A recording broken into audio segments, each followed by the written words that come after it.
Hashim class पर आपका स्वागत है। सीटेट पेपर 2 साइंस और मैथ की पेडागोजी, और ये पेडागोजी का जो है पार्ट नंबर 4 है। इसमें पहला सवाल है, विज्ञान शिक्षण में वैज्ञानिक दृष्टिकोण का मुख्य उद्देश्य क्या है? तथ्यों को याद करना, केवल प्रयोग करना, परीक्षा में अंक प्राप्त करना, तर्क, प्रमाण और जिज्ञासा का विकास करना। तो इसका आंसर हो जाएगा विकल्प नंबर डी, तर्क, प्रमाण और जिज्ञासा का विकास करना। अब यहाँ सवाल है, यदि छात्र किसी वैज्ञानिक अवधारणा के बारे में गलत धारणा रखते हैं तो शिक्षक का पहला कदम क्या होना चाहिए? सही उत्तर बता देना, गलत उत्तर पर दंड देना, उनकी पूर्व धारणा को पहचानना, अतिरिक्त गृह कार्य देना। तो यहाँ जो बेस्ट आंसर रहेगा वो विकल्प नंबर सी रहेगा, उनकी पूर्व धारणा को पहचानना। अब आगे सवाल है, सवाल नंबर 3, NCERT के अनुसार विज्ञान में मूल्यांकन का सर्वोत्तम उद्देश्य क्या है? केवल अंक देना, देखिए केवल की तो बात होने की नहीं है। छात्रों की तुलना करना, तुलना हम करेंगे नहीं। सीखने में सुधार करना, कमज़ोर छात्रों को अलग करना, देखिए जो छात्र कमज़ोर होगा उसको अलग नहीं करते हैं। तो यहाँ जो विकल्प नंबर सी है वो सही हो जाएगा, सीखने में सुधार करना। अब सवाल नंबर 4 है, विज्ञान प्रयोगशाला में सुरक्षा नियमों का पालन मुख्यतः किस कारण आवश्यक है? समय बचाने के लिए, अनुशासन बनाए रखने के लिए, दुर्घटनाओं से बचने तथा सुरक्षित अधिगम के लिए, प्रयोग जल्दी समाप्त करने के लिए। देखिए यहाँ पे जो बात चल रही है वो सुरक्षा की चल रही है, तो सुरक्षा का पालन जो है क्यों ज़रूरी है? तो इसका आंसर हो जाएगा विकल्प नंबर सी, दुर्घटनाओं से बचने तथा सुरक्षित अधिगम के लिए।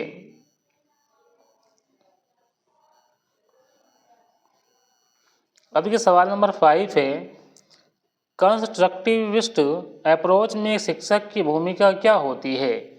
ज्ञान का एकमात्र स्रोत, अनुशासन अधिकारी, सीखने का सुगम करता, परीक्षक। देखिए जो टीचर की जो भूमिका होती है वो होती है सीखने का सुगम करता। विकल्प नंबर सी जो है इसका आंसर हो जाएगा। विज्ञान शिक्षण में इंक्वायरी आधारित अधिगम को किसे बढ़ावा देता है? देखिए इंक्वायरी की बात चल रही है, तो यहाँ जो है खोज की भी बात होगी, तो रटने की क्षमता ये तो होने का नहीं है, रटने की बात तो नहीं होती है। प्रश्न पूछने और खोज करने की प्रवृत्ति, केवल पुस्तक अध्ययन ये भी नहीं होगा, केवल नोट्स बनाना ये भी नहीं होगा।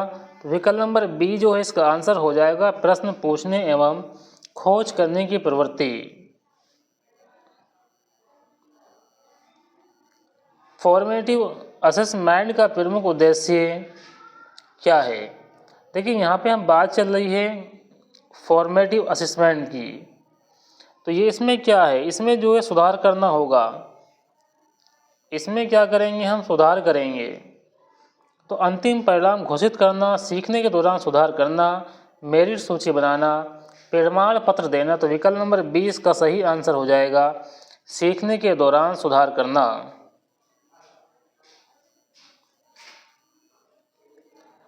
सवाल नंबर 8 है, यदि छात्र पौधों के वर्गीकरण में कठिनाई महसूस करे तो सबसे प्रभावी रणनीति क्या होगी? परिभाषा याद करना, वास्तविक पौधों का अवलोकन कराना, केवल चार्ट दिखाना, अतिरिक्त गृह कार्य करना। अब देखिए जो पौधों की वर्गीकरण है उसमें जो है कठिनाई हो रही है कि कौन सा पौधा कौन सा है। अगर उसके सामने जो है पौधे को रख दिया जाए, अगर छात्र के सामने जो है जो ओरिजिनल पौधे जो पौधे हैं उसको रख दिया जाए, मान के चलो ये जो है पौधा है, एक पौधा ये है और एक पौधा जो है ये है। अगर इन दोनों को जो है छात्र के सामने जो है रख दिया जाए तो उससे क्या होगा, तो वास्तविक पौधों का जो है अवलोकन जो है कराना। तो सबसे प्रभावी जो रणनीति रहेगी वो यही रहेगी, जो पौधे हैं उनको जो उनके सामने जो है रख दिया जाए, उसका अवलोकन जो है करा दिया जाए। तो विकल्प नंबर बी जो है इसका आंसर हो जाएगा।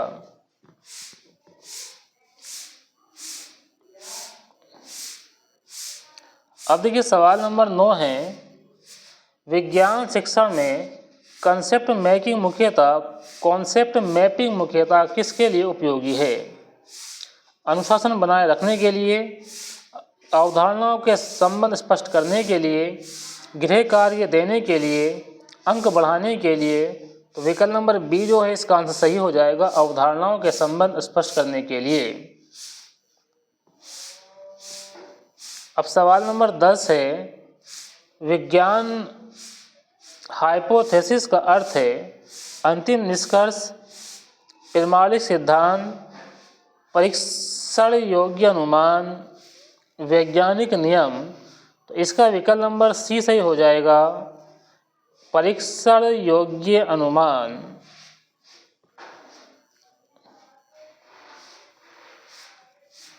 अब यहाँ सवाल है, विज्ञान शिक्षा में एरर एनालिसिस क्यों आवश्यक है? छात्रों को दंड देने के लिए, सीखने की कठिनाइयों को समझने के लिए, अंक कम करने के लिए, समय बचाने के लिए। तो इसका विकल्प नंबर बी जो है सही हो जाएगा, सीखने की कठिनाइयों को समझने के लिए।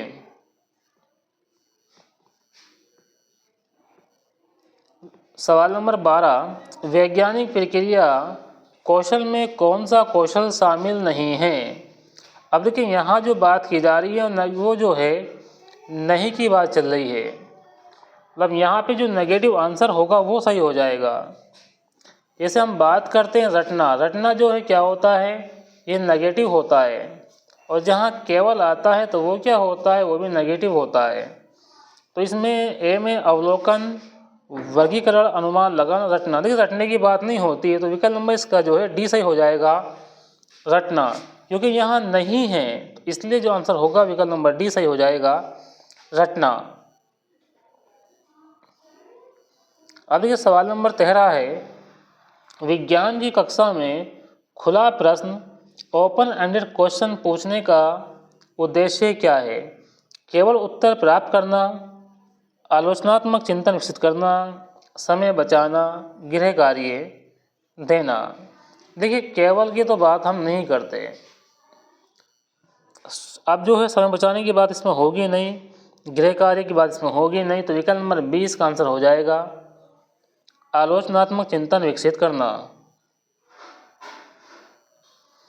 सवाल नंबर 14 है, यदि छात्र प्रयोग के परिणाम अपेक्षित ना पाए तो शिक्षक को क्या करना चाहिए? मतलब जो छात्र है उन्होंने जो प्रयोग किया उसका रिजल्ट आना चाहिए था, वो रिजल्ट जो है नहीं आया, तो टीचर को जो है क्या करना चाहिए? प्रयोग रोक देना चाहिए, सही उत्तर बता देना चाहिए, कारणों की खोज हेतु चर्चा कराना, छात्रों को डांटना। मुझे सही जो है परिणाम नहीं आया है तो टीचर क्या करेंगे, जो कारण है उसको खोजेंगे कि यानी सही परिणाम जो है क्यों नहीं आया, तो उसको ऊपर चर्चा करेंगे। तो विकल्प नंबर सी इसका आंसर हो जाएगा, कारणों को खोज हेतु चर्चा कराना। विज्ञान शिक्षण में लर्निंग बाय डूइंग का संबंध किससे है? व्याख्यान विधि, गतिविधि आधारित अधिगम, रटने की विधि, प्रश्नोत्तर विधि। तो विकल्प नंबर 20 का आंसर हो जाएगा, गतिविधि आधारित अधिगम। देखिए अधिगम का अर्थ होता है सीखना। सवाल नंबर 16 है, विज्ञान शिक्षण में सहकारी अधिगम का मुख्य लाभ क्या है? प्रतियोगिता बढ़ाना, देखिए प्रतियोगिता बढ़ाने की तो बात नहीं होगी, विज्ञान शिक्षण में जो है प्रतियोगिता बढ़ाने की बात नहीं होगी। सहयोग एवं संवाद कौशल विकसित करना, गृह कार्य कम करना, परीक्षा आसान बनाना। तो इसका आंसर हो जाएगा विकल्प नंबर बी, सहयोग एवं संवाद कौशल विकसित करना।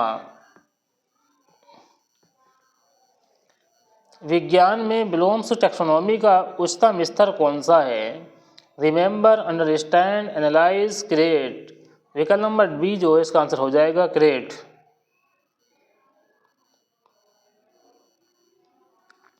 अब सवाल नंबर 18, विज्ञान कक्षा में आईसीटी का सबसे प्रभावी उपयोग किसके लिए है? केवल वीडियो देखना, केवल वीडियो दिखाना, अवधारणाओं को बहुआयामी रूप से समझाना, गृह कार्य देना, उपस्थिति लेना। तो विकल्प नंबर 20 का आंसर हो जाएगा अवधारणाओं को बहुआयामी रूप से समझाना। मतलब जो अवधारणाएं हैं, जो कंसेप्ट है, उसको जो है कई तरीके से जो है समझाना। तो विकल्प नंबर 20 का आंसर हो जाएगा।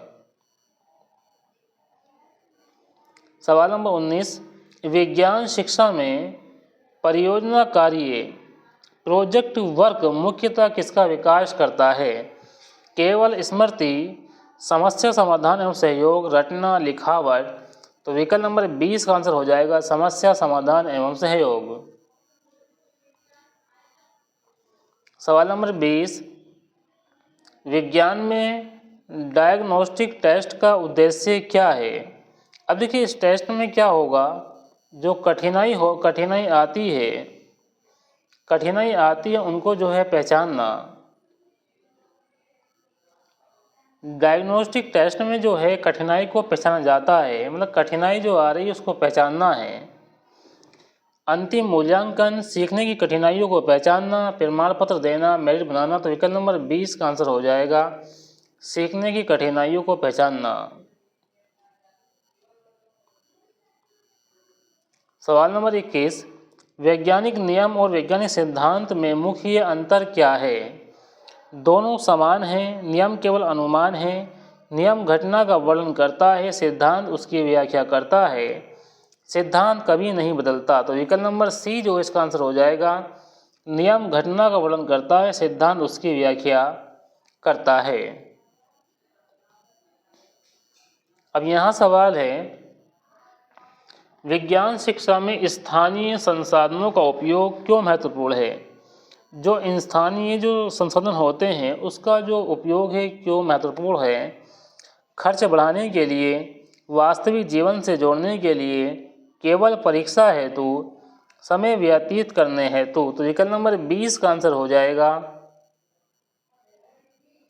वास्तविक जीवन से जोड़ने के लिए। सवाल नंबर 23, विज्ञान कक्षा में विविध शिक्षार्थियों के लिए सर्वोत्तम रणनीति क्या है? सभी को समान कार्य देना, विभेदित शिक्षण अपनाना, कमज़ोर छात्रों को अलग बैठाना, केवल प्रतिभाशाली छात्रों पर ध्यान देना। देखिए यहाँ बात चल रही है विविध शिक्षार्थी की, मतलब अलग अलग जो शिक्षार्थी है उनके लिए जो सर्वोत्तम सबसे अच्छी रणनीति है वो क्या है? भाई विविध है, अलग अलग शिक्षार्थी है, तो यहाँ आंसर हो जाएगा विकल्प नंबर बी, विभेदित शिक्षण अपनाना। विकल्प नंबर 20 का आंसर हो जाएगा। अब देखिए सवाल नंबर 24, विज्ञान शिक्षा में रिफ्लेक्शन का उद्देश्य क्या है? अंक बढ़ाना, सीखने की प्रक्रिया पर विचार करना, गृह कार्य पूरा करना, अनुशासन बनाए रखना।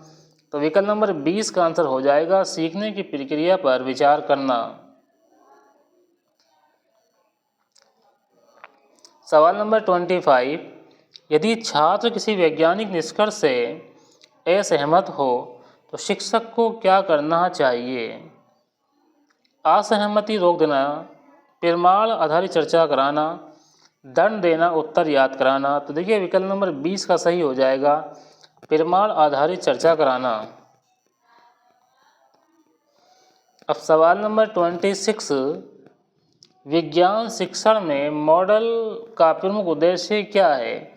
वास्तविक वस्तु का सरल प्रतिनिधित्व करना, केवल सजावट करना, समय बिताना, परीक्षा लेना। देखिए जो मॉडल होते हैं उनका उद्देश्य होता है वास्तविक जो वस्तु है उसका सरल प्रतिनिधित्व करना। तो विकल्प नंबर ए इसका आंसर हो जाएगा।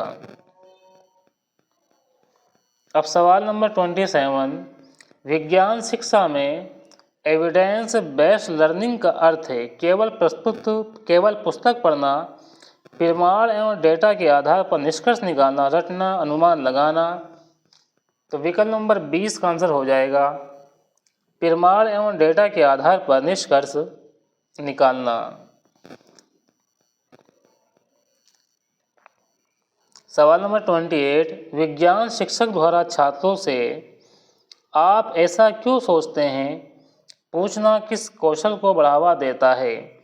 स्मरण, तर्क एवं विज्ञान चिंतन, अनुशासन, लेखन। तो यहाँ हो जाएगा विकल्प नंबर बी, तर्क एवं वैज्ञानिक चिंतन। सवाल नंबर 29, विज्ञान शिक्षण में सबसे उपयुक्त प्रश्न कौन सा है? जल का सूत्र क्या है? यदि पृथ्वी पर गुरुत्वाकर्षण ना हो तो क्या होगा? जल की परिभाषा लिखिए, H2O याद कीजिए। तो विकल्प नंबर बी यहाँ आंसर हो जाएगा। विकल्प नंबर बी आंसर हो जाएगा, यदि पृथ्वी पर गुरुत्वाकर्षण ना हो तो क्या होगा। अब सवाल नंबर 30, NCERT के अनुसार प्रभावी विज्ञान शिक्षण का सबसे महत्वपूर्ण गुण क्या है? केवल पाठ्य पुस्तक समाप्त करना, अधिक गृह कार्य देना, जिज्ञासा, अन्वेषण एवं वैज्ञानिक दृष्टिकोण विकसित करना, केवल परीक्षा की तैयारी कराना। देखिए विकल्प नंबर सी इसका आंसर हो जाएगा, जिज्ञासा, अन्वेषण एवं वैज्ञानिक दृष्टिकोण विकसित करना। अब देखिए यहाँ पे चलेगी हमारी मैथ की पेडागोजी। यहाँ 30 क्वेश्चन जो है साइंस की पेडागोजी के लिए थे। अब यहाँ से सवाल शुरू हो जाएंगे मैथमेटिक्स की पेडागोजी। इसमें पहला सवाल रहेगा, गणित शिक्षण का यानी प्रमुख उद्देश्य क्या है? कि मैथ टीचिंग का जो प्रमुख उद्देश्य है वो क्या है? सूत्र याद कराना, केवल प्रश्न हल कराना, तार्किक चिंतन एवं समस्या समाधान विकसित करना, केवल परीक्षा की तैयारी कराना। तो विकल्प नंबर सी इसका आंसर हो जाएगा, तार्किक चिंतन एवं समस्या समाधान विकसित करना। सवाल नंबर 2 है, कंस्ट्रक्टिविस्ट अप्रोच में शिक्षक की भूमिका क्या है? ज्ञान का एकमात्र स्रोत, अनुशासन अधिकारी, सीखने का सुगमकर्ता, परीक्षक। तो इसका विकल्प नंबर सी हो जाएगा। देखिए टीचर की जो भूमिका होती है वो सीखने का सुगम करता होता है। मतलब जो सीखते हैं ये टीचर जो सिखाते हैं उसको जो टीचर जो है आसान करता है। तो विकल्प नंबर सी इसका आंसर हो जाएगा। अब सवाल नंबर 3 है, यदि छात्र के प्रश्न को नई विधि से हल करे तो शिक्षक को क्या करना चाहिए? गलत घोषित करना, केवल पुस्तक की विधि अपनाने को कहना, उसकी तर्कसंगत विधि स्वीकार करना, अंक काट देना।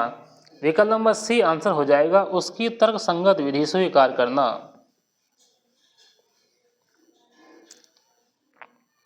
सवाल नंबर 4, गणित में त्रुटि विश्लेषण एरर एनालिसिस का उद्देश्य है दंड देना, कठिनाइयों की पहचान करना, समय बचाना, अंक कम करना।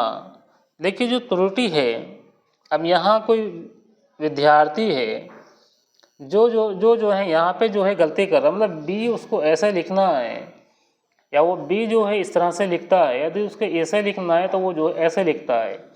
मतलब ये जो गलती हो रही है इस पर क्या करना है, इस पर जो है हमें क्या करना है, इस पर विश्लेषण करना है। मतलब कठिनाई को पहचानना है कि जो है कठिनाई जो है क्यों आ रही है, ये समस्या जो है क्यों आ रही है। तो इसका विकल्प नंबर बी जो है सही हो जाएगा, कठिनाइयों को पहचान करना। फॉर्मेटिव असेसमेंट का मुख्य उद्देश्य क्या है? अंतिम परिणाम देना, सीखने में सुधार करना, मेरिट बनाना, प्रमाण पत्र देना। देखिए फॉर्मेटिव असेसमेंट जो होता है इसका जो उद्देश्य होता है वो सीखने में सुधार करना होता है। तो विकल्प नंबर बी जो है इसका आंसर हो जाएगा, सीखने में सुधार करना। अब देखिए यहाँ सवाल नंबर 6 है, गणित में मैनिपुलेटिव्स TLM टीचिंग लर्निंग मटेरियल का उपयोग क्यों किया जाता है? समय बिताने के लिए, अमूर्त अवधारणाओं को मूर्त बनाना, गृह कार्य देने के लिए, अनुशासन बनाए रखने के लिए। देखिए जो मैथमेटिक्स में जो है TLM का उपयोग क्यों करते हैं।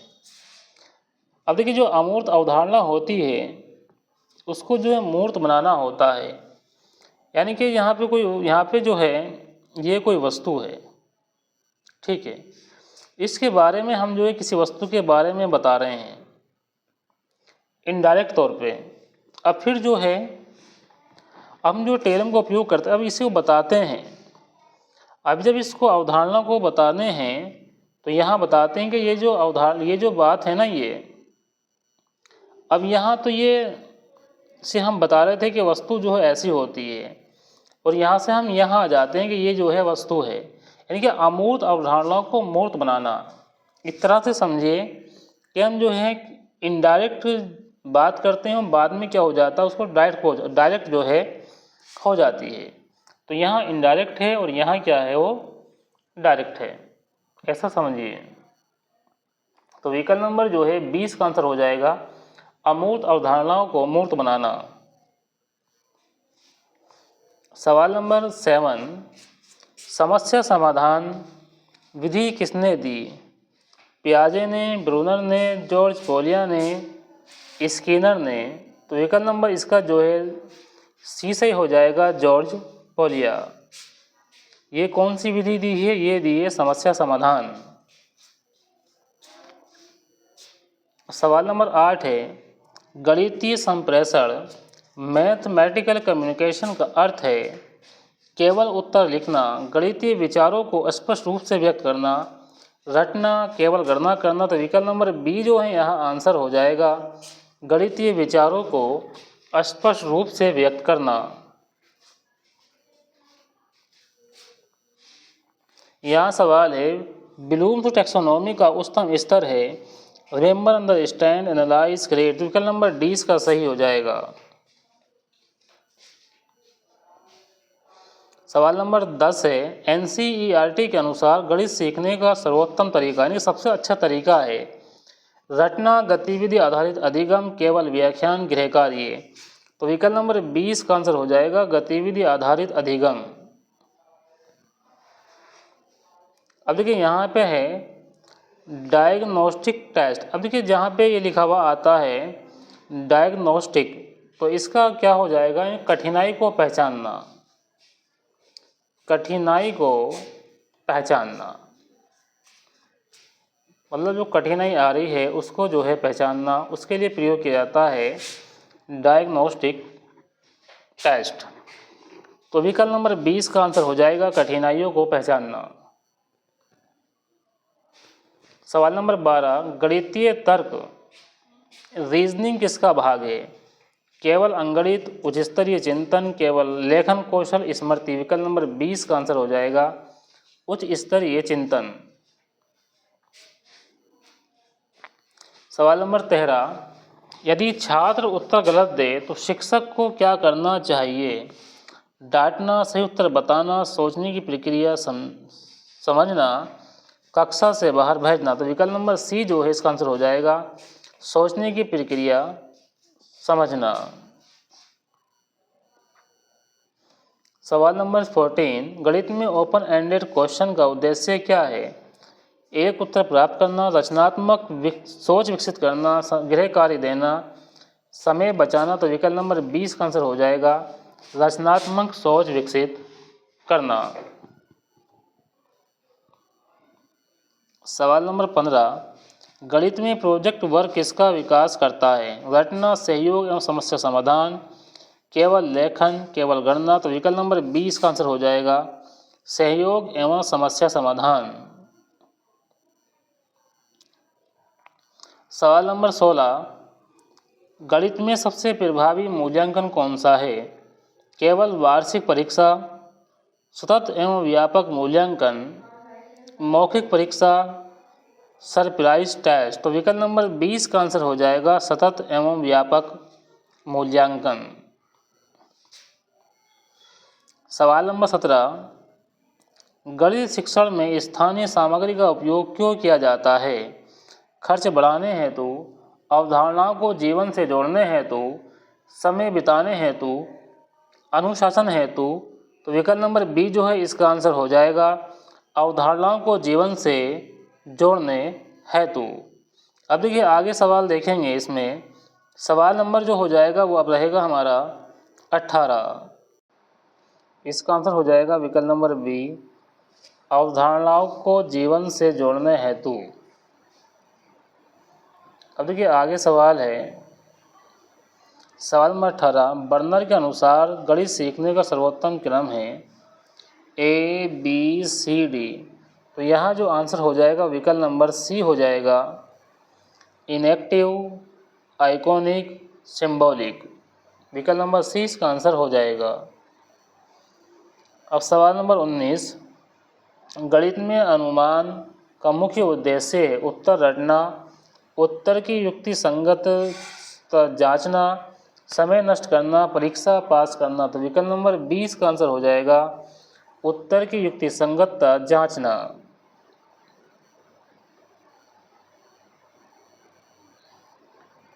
गणितीय खेल मैथमेटिकल गेम किसे बढ़ावा देते हैं? तनाव, रुचि एवं सहभागिता, अनुशासनहीनता, रटना। देखिए ACD सब नेगेटिव वर्ड है, तो विकल्प नंबर बी ही इसका आंसर हो जाएगा, रुचि एवं सहभागिता।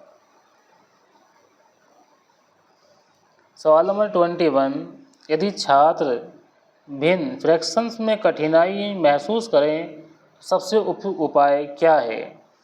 सूत्र याद कराना, पिज्ज़ा कागज़ मॉडल का उपयोग करना, गृह कार्य बढ़ाना, परीक्षा लेना। अब देखिए जो छात्र है उसे जो है कठिनाई महसूस हो रही है भिन्न में, तो इसका जो सबसे बेस्ट जो उपाय रहेगा, उपयुक्त रहेगा, वो क्या रहेगा? वो विकल्प नंबर बी जो है इसका आंसर सही हो जाएगा। सवाल नंबर 22, इंक्लूसिव मैथमेटिक्स क्लासरूम में शिक्षक को क्या करना चाहिए? अब देखिए यहाँ पे जो बात हो रही है वो टीचर की हो रही है। सभी को समान कार्य देना, विभेदित शिक्षण अपनाना, केवल तेज छात्र पर ध्यान देना, कमज़ोर छात्र को अलग करना। तो यहाँ जो है विकल्प नंबर जो है बी सही हो जाएगा, विभेदित शिक्षण अपनाना। सवाल नंबर 23, गणितीय साक्षरता मैथमेटिकल लिटरेसी का अर्थ है केवल गणना करना, वास्तविक जीवन में गणित का उपयोग करना, सूत्र याद रखना, परीक्षा पास करना। विकल्प नंबर 20 का आंसर हो जाएगा, वास्तविक जीवन में गणित का उपयोग करना। सवाल नंबर 24, रिफ्लेक्शन का उद्देश्य है अंक बढ़ाना, अपने सीखने पर विचार करना, गृह कार्य करना, समय बिताना। तो विकल्प नंबर 20 का आंसर हो जाएगा, अपने सीखने पर विचार करना। सवाल नंबर 25, गणित शिक्षण में ICT information and communication technology का सर्वोत्तम उपयोग है केवल वीडियो दिखाना, अवधारणाओं को दृश्य एवं इंटरेक्टिव प्रस्तुतिकरण, उपस्थिति लेना, गृह कार्य देना। तो विकल्प नंबर बी जो है इसका आंसर हो जाएगा, अवधारणाओं का दृश्य एवं इंटरेक्टिव प्रस्तुतिकरण। विकल्प नंबर 20 का आंसर हो जाएगा।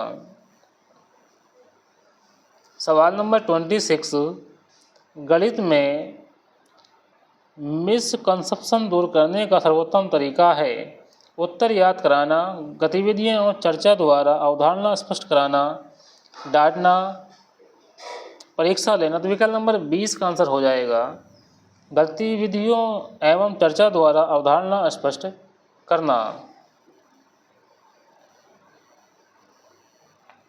सवाल नंबर 27, प्रॉब्लम सॉल्विंग का पहला चरण क्या है? योजना बनाना, उत्तर जांचना, समस्या को समझना, समाधान लिखना। तो विकल्प नंबर बी जो है सी इसका आंसर हो जाएगा, समस्या को समझना।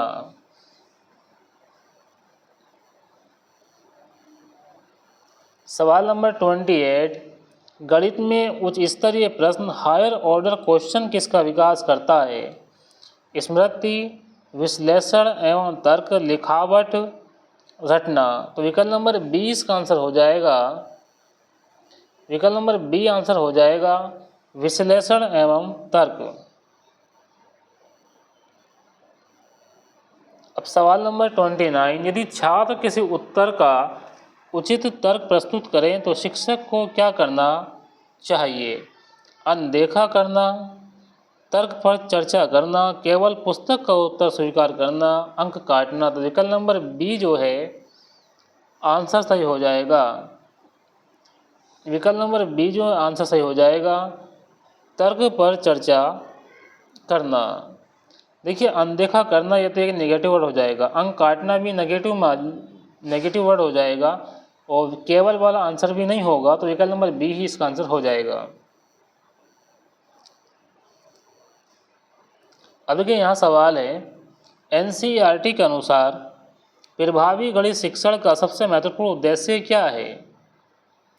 पाठ्यक्रम जल्दी पूरा करना, अधिक गृह कार्य देना, गणितीय सोच, तर्क एवं समस्या समाधान क्षमता विकसित करना, केवल परीक्षा की तैयारी कराना। तो विकल्प नंबर सी इसका आंसर हो जाएगा, गणितीय सोच, तर्क एवं समस्या समाधान क्षमता विकसित करना।